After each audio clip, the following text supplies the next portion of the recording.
Hey, hello to everybody out there on YouTube. This is Big Gene from Raw Deal, the last big night cooking and conversation. How y'all doing for the next couple of weeks? Until this stuff is over with, we're going to be having conversation. This wasn't a planned show. This wasn't the title I wanted to go with, and I have to take my hats off. Represent grandeur lifestyles. But let me take my hat off today. Because my two OGs that held me back down in the 80s, well, the 90s, 80s are both gone now. That's Chaz Williams. And last night we lost Omar.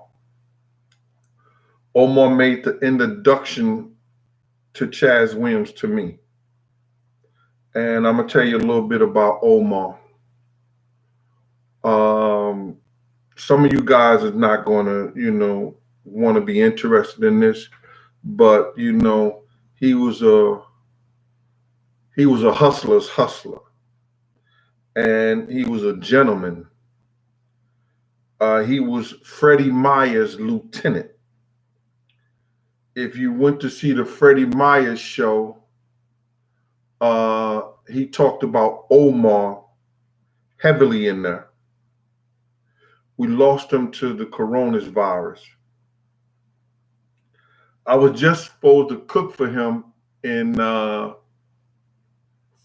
for Thanksgiving, but his wife got mad because she was like, "Why you getting him to cook? I'm gonna cook. I'm gonna cook for Thanksgiving," because he just came home not too long ago from another Fed bid. Um, so I guess she was a little upset. So Lefty Two Guns, thank you for coming in. You also Marcy Baldwin, uh, Tatiana, Tangenique. What up with you? B1, salute. The story I wanted to give y'all, and I'm gonna give y'all that Thursday. I don't diddy bop and I don't do sakat because I'm tired of these cats thinking that I got something against old boy or I'm hating on him. And I was gonna give y'all the whole lowdown. D Money out there in St. Louis. Thank you for being with me. But we lost another great one to this virus out here. I hope y'all not sitting in your car on the block looking at me. I hope y'all at the crib. I hope y'all have been at home. And if you're not a first responder or a nurse or anybody who's supposed to be outside, yo, this is serious, man. I know I'm not the only one that lost loved ones. I know I'm not the only one that lost somebody to this thing out here. You saying there's no audio? Is anybody have somebody says there's no audio? Ivan Riley, can you hear me? What about you, Adino?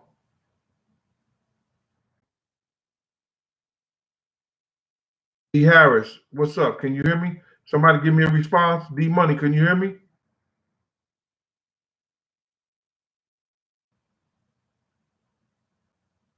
All right. Yes, yes. I know we all got some loved ones, or we heard stories of friends, family members, everybody. What's up, Big Pete? Pete, can you hear me out there, brother?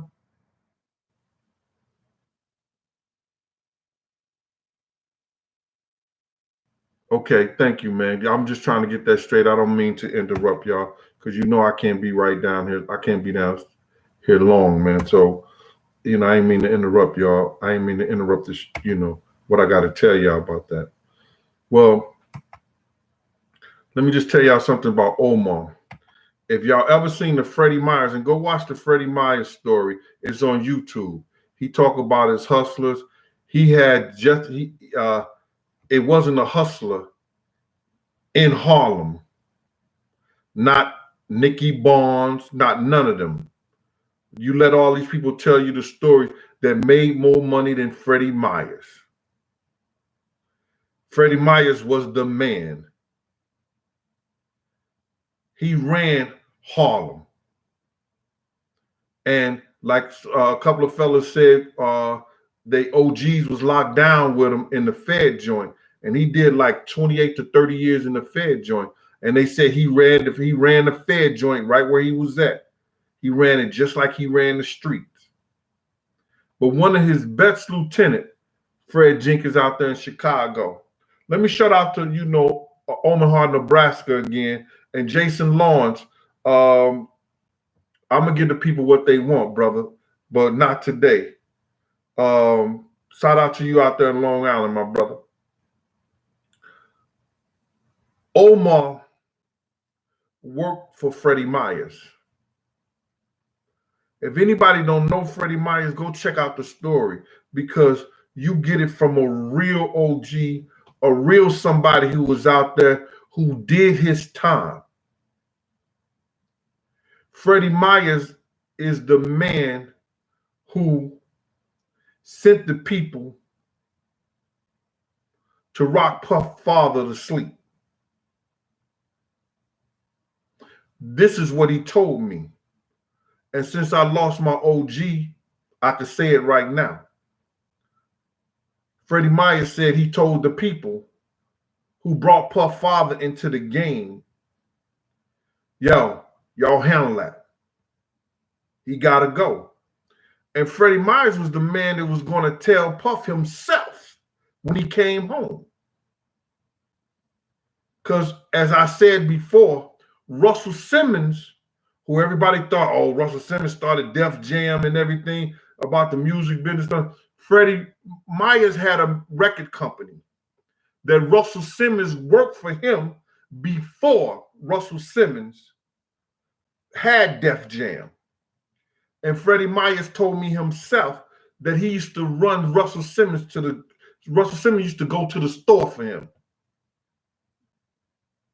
He said in his office, he had a glass desk, had $1 million encased in the glass desk. So when you come into his office, you will see a fiberglass glass-like desk and nothing but $100 bills that made up $1 million in that desk.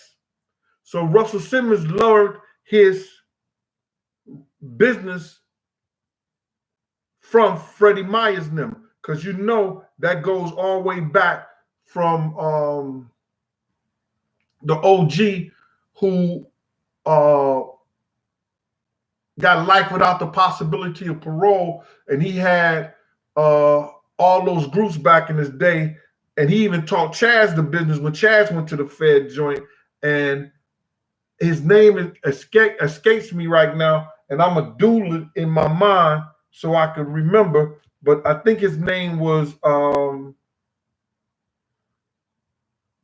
it wasn't Gene Griffin. It was he got life without the possibility of parole. It escapes me, y'all, but I'm gonna give it to y'all even if I gotta come back to give it to you. Shout out to Tulsa, Oklahoma out there. You know what I'm saying? Willie Mack, what's good with you? So anyway, Freddie Myers was the man. He was the one told me the story also about Fred Matthews. Fred Matthews. If anybody don't know the story about Fred Matthews, go on YouTube and look at it. He's the only man. He sold more drugs than anybody in this country, white, Italian, or anything. He had more money than the Italian mob. He had the whole East Coast, West Coast, everything.